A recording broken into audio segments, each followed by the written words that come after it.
Hey, y'all. Today we're going to be talking about more ways to build your confidence. And one of the ways that I really like to do this is through reinvention. Reinvent yourself. Creating that ideal person who you desire to become and slowly becoming that person. That's like how you reinvent yourself and you build your confidence in the process, because you may not totally be your ideal self yet, but when you allow yourself to build over time, it compounds. And then before you look up, you're now the person who you've always dreamed of and desired to become. Reinvention is totally underestimated. I don't think enough of us do it. I'm in my reinvention era as well, but it just gives you that freedom to become your dream person, basically. So you don't have to look to anybody else to be your dream person. You become your dream person yourself. So basically, how this works is you just think of your ideal self. How do you want to show up? How do you want to look? How do you want to talk? How do you want to interact with people? What career paths do you want to change into? Do you want to be at a higher level position that you are currently in now? Do you want to become an entrepreneur? Do you want to become an author? How do you visualize your highest self in like the next 5 years? And however you visualize that, you're going to write that down, all the details, the intricate details of who you want to be.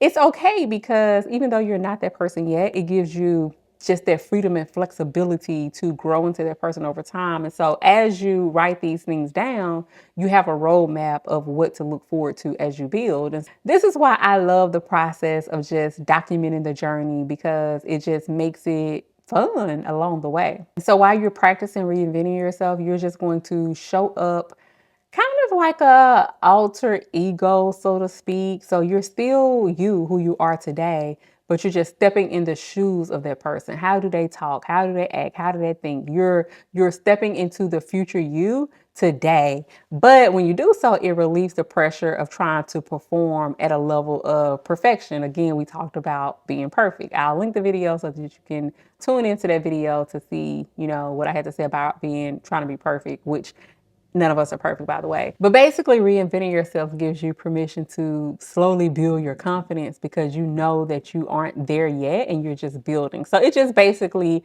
relieves that pressure. And then too, what it does, you may be somebody who have experienced a great deal of trauma throughout your life. And I think sometimes when we experience trauma, we don't take the necessary steps to unlayer and to strip back all the traumas that we've experienced. And so it's like they build up into the person we've become today. And that person that we look into the mirror, like all the things, all the baggage that we've accomplished, we may not necessarily like what we see. And the thing is, sometimes we look at the person we've become and we think we're that person permanently and that we can't do anything about it. But that is not the truth. We have total control. And when you have a self-awareness of the trauma that you've experienced, it just allows you to be able to undo it, to figure out, how can I navigate this? How can I become my best self without allowing this trauma to weigh me down, to hold me down, to stop me in my tracks? And so you're now able to basically build yourself up to that person you want to become. I've told you about some of the traumas that I've experienced, and even when it came to abusive relationships, so to speak. So if you're somebody who have experienced abusive relationships, that may be what you naturally attract, the people who have those tendencies, and you may be attracting them because it's your light in your aura. And you may, be like, how am I attracting these people? But sometimes when we stop and look within, it can be things that we need to work on ourselves that have attracting those type of behaviors. Now, don't get me wrong. I'm not saying that the people who we attract who are abusive, that we deserve it anyway. So basically what I'm saying is that sometimes the energy that we put out, it attracts the vultures and the people who don't mean us no good. And they can sense it when you have like a low self-esteem, low confidence, when you're looking for someone to validate you, when you're looking for love. And then those people who don't have your best interests in mind, those people who are meant to bring harm and chaos into your life, they sense that on you. It's like a scent. They can sense it, and then they come into your lives and they bring the chaos. And so that's why it becomes a continuous cycle, because until you fully become aware and to realize that, okay, maybe I need to change what it is that I'm emitting, my energy, then it continues to come to you over and over. And I know this because I was that person. And I had to finally step into myself and say, what is it? Like, what's drawing these people to me? Because I was a kind person. I was sweet. I didn't do anything to deserve abuse or anything like that, but I was insecure. And that insecurity drew those people in who didn't mean me no good. Once I've developed a certain security and confidence about myself, I was able to weed through those people, see them from a mile away. I was able to filter them, to discern them, and put up boundaries so that they couldn't come into my space. And so that's basically what reinvention is. It allows you to peer into the gray spots, the areas that you need to work on, and you become better in those areas. But while you're also working on your current situation, you're aiming to be your most ideal, highest self. And so that's why it's a process. And throughout the journey, you're building your confidence because you're showing yourself, I've made one step and I made that step, like I did that. Now it gives you the confidence to take that next step and that next step. And before you know it, you look up and there she is, or there he is. And so I will also say, like, if you are somebody who had abusive relationships in your past, you may be slow to date now because of the fear of getting into those type of situations again. But I want to encourage you as you're building out and reinventing yourself, this is where you create non-negotiables for yourself. What are you not going to tolerate? What boundaries are you going to put up to be able to protect yourself from getting involved in relationships who basically don't mean you no good? This may mean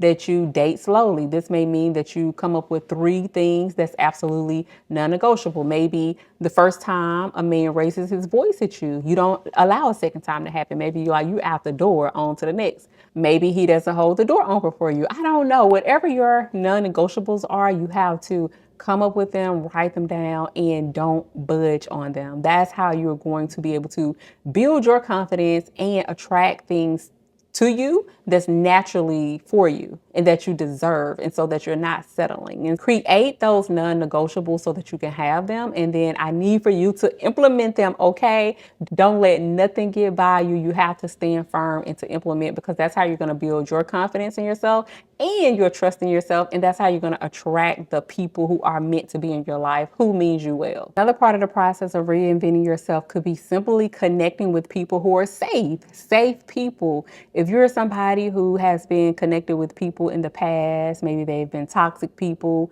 they haven't supported you, they didn't love you, they didn't care about you, and you're the person who was always giving more, and they just took. You need to connect with safe people. And when you start that journey, it's going to be foreign to you. It's going to feel awkward. It's not going to feel normal to you. And so you have to cultivate this mindset that, okay, I'm in my trial and error period of networking. You have to network to come across people who can become a part of your tribe. And it's not going to happen right away. You're going to have to weed through a lot of different people. And I'm telling you, it is uncomfortable, but that's part of the reinvention process. If you desire safe people in your space, if you desire creating new relationships, new friendships, then you have to get uncomfortable being comfortable. Opposite. You have to get comfortable being uncomfortable. You have to put yourself out there, and you just have to not put up boundaries and shields enough to keep people out, but you have to let them down enough to where you can let your people in. Because I have been there where I've allowed so much hurt in the past to allow me to put up tall, thick walls that could nobody get through. But when I did that, not only could the bad people not get in, but also not the good people. And those are the people who you want in your life, the good people. So as part of my reinvention process, I forced myself to network and to let people in a little bit, and then to judge people based off of their actions and according to red flags that I've seen in the past. How do they measure up to that? Giving myself that freedom and not being so harsh on myself when a connection comes through and they didn't pass the test, and just letting it be. It's like a process. You learn yourself over. Like I said, you haven't arrived to your ideal self yet. You're on a journey, in a process to get there. And so in the process, it's going to be a lot of trial and error. Show yourself that grace, but you have to be open to allow the good in, so that you can, once you reach your ideal self in 5 years, you're going to look up, you're going to have the friends who support you, who love you. You're going to have the the life that you desire, that you want, because you're building it in the process now. And though we want things to happen right now, the reality is we honestly have to work for what we want. And working overnight success is not like a thing in our personal life, in our professional life. It's not a thing. We have to work for it. And so how we work for it is starting today. And another way you're going to build your confidence is to accept your emotions. Accept your emotions, feel your emotions.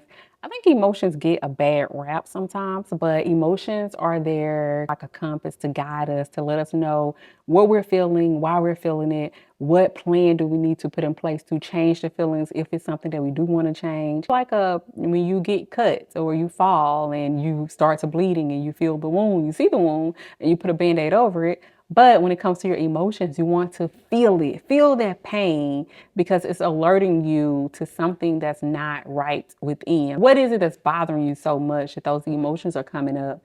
When you allow yourself to feel your emotions, you're building your confidence, because again, this whole journey is about trusting yourself. And if you can trust yourself to feel whatever it is that you're feeling, and then trust yourself to also give you a way out or a path or a solution, then that's what's going to allow you to build your confidence over time. Say, for instance, you feel like you're lacking in something and you missed the mark, then that feeling of feeling like you lack is letting you know that you can do better, that you can strive for better, or that you could have done better work than what you did in that moment. That feeling of lack is just letting you know that. And so what do you do about it? You feel it, you accept it. You don't allow it to determine your worth, because it has nothing to do with your worth. Your feelings never have anything to do with your worth, but your feelings is telling you something that you can do to elevate your life and make it better. If you feel like you like, just create a plan. What can I do next time to level up, to not feel that lack? If you feel like you missed the mark, what can I do next time to not miss the mark? What plans and processes can I put into place to make sure that I feel better the next time? That's all it is. That's all emotions are telling you. What can you do to elevate and enhance yourself? That's in your control. That's it. Here's the thing about emotions. Emotions, they are feelings, but here's the thing. They are not facts. Feelings are not facts. And what I mean by that is that you can feel something, but it doesn't determine your worth. It's not a fact. Basically, if you're feeling unworthy right now, that's a feeling. That's not a fact. That is absolutely not a fact. Don't get so soaked into thinking just because you feel a certain way that it's the truth, the true being of who you are. So if you're feeling worthless, oh, I feel worthless, so I am worthless. No, none of those are truths. Those are all feelings. They are not facts. You have to bring the truth back to the front and center and say, this is how I feel. I have the right to feel this way, but this is not a fact. If you are not feeling smart in a moment, why are you not feeling smart? It may just be in that moment you don't feel smart because you're starting a new task, you're starting a new project, you're starting something that's unfamiliar to you, but you're smart in all these other areas. Just because you're not smart in that one area and that's a feeling, it does not mean that that applies to every area of your life, okay? So when you're in a process of feeling, just allow yourself to feel it. You want to feel it because, again, feelings lead to change, but you don't want to soak in it to believe that whatever you're feeling is the fact of your life permanent, because that's totally not the case. And here's one quick last tip on how to build your confidence. When we think about confidence, there are so many facets and areas and things that go into it that we don't even realize. But one thing that's going to boost your confidence, if not overnight, very soon, is limiting social media. Limiting the amount of digital assets that you allow to flow through your mind, through your ear gates, through your eye gates. What are you watching? What are you seeing? Who are you following? Social media can be very good. Social media has a lot of good to it. It's bringing about connection, community, businesses, bringing about financial wealth. Social media can be great, right? But even for the best of us, even for the mentally strong, if there's ever such a thing, somebody who is just totally mentally strong all the time, even for them, we all need to limit social media. and take hiatuses from here and there. I find that I show up as my best self after I've taken a social media hiatus.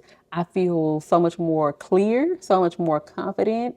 I have such a the path is just clearer overall. I know what I'm doing. I know what I'm seeking. I know what journey I'm on. I don't have any outside noise that's interfering with that. And I think with social media, the thing is, no matter how strong you may be, I consider myself a very strong minded person. But what happens is when you're on social media, there's a lot of subconscious things that's going on. Even when you think you have full control, you really don't have as much control as you think. Because just think about it, when you're scrolling on TikTok, watching so many different videos, especially TikTok, so many genre and categories of videos come across your timeline, from things that can make you angry, happy, sad, frustrated, depressed, all the things. That's all type of content that come across your mind. And so now, if you're in a happy, joyful mood and then something just came across your TikTok and it's, I don't know, an officer killing someone in a intentional manner that wasn't right. Now all of a sudden you feel that wave of sadness and frustration that comes over you. It's subconscious. It's like it just takes over. And that can, believe it or not, dampen your day. It can lower your productivity. It can just really mess up your mindset in that moment. And so that's why I think it's so important to take social media breaks to help with just you, who you are as a person, building you up holistically, and to help with your confidence. If you are somebody in business, one thing that I've learned over time being in business is limit the amount of people who you follow who are in your same niche, in your same space category, because what it does, it helps you to be more crystal clear on your plans for your business, right? And it's not about hating or anything or not supporting the next person. You can support that person, but you don't necessarily have to follow them to support them, because what you want to do is when you have ideas, you don't want to see somebody else doing an idea similar to you. And then now you're all up in arms, like, oh my gosh, they're doing the same thing as me. And I had this idea. Now they're going to think I'm copying them, all the things. Listen to me. Save yourself the trauma, the drama, all of that. What I know for sure is that when you're following your lane, when you're sticking in your lane and you can't see anybody else, then you're not sidetracked with whatever visions, goals, and thoughts that God gives you. You're not second guessing or questioning because you see what nobody else is doing. So if you happen to do something similar that somebody else is doing, now you don't have to badger yourself and beat yourself up about it. So that's why I just think limiting social media in moderation is really good, because it just does a lot for your confidence. It does a lot for your mental health. It does a lot for your clarity. It just gives you this rejuvenation about yourself that's going to just help you overall to show up as your best self and to show up how God truly wants you to be. And so never lose sight of who God called you to be. Nobody can be you. Nobody can do you like you. You are unique. You are full of gifts and you are worthy. Anyway, I hope you enjoyed this video. Leave a comment below and let me know what resonated with you. What was your favorite part? All the things. So make sure you live your life full of joy. Find something to be grateful for today, to just fill your body and soul with gratitude, and keep the faith. Bye.